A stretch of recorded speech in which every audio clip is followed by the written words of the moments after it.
बजरंगी यादव के डेथ है कि यादव बंसी ढाबा वाले के? ई जाना तला। हाँ ई दोनों जना के डेथ है तो लेकिन पारा पारी दे।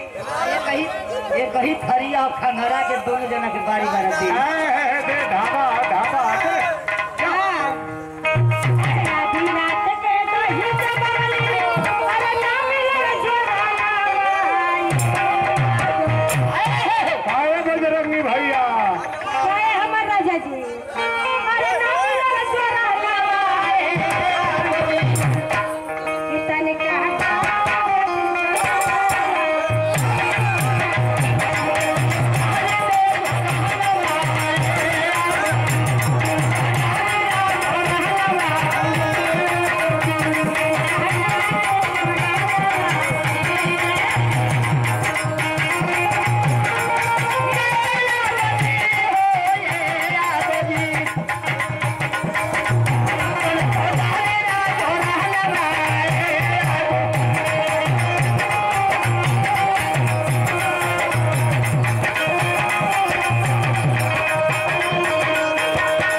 उनके तरफ से भी बहुत रुपया का पुरस्कार मिलल बा, लेकिन इनकरा के हम का कहता नहीं। एक से एक पुरस्कार।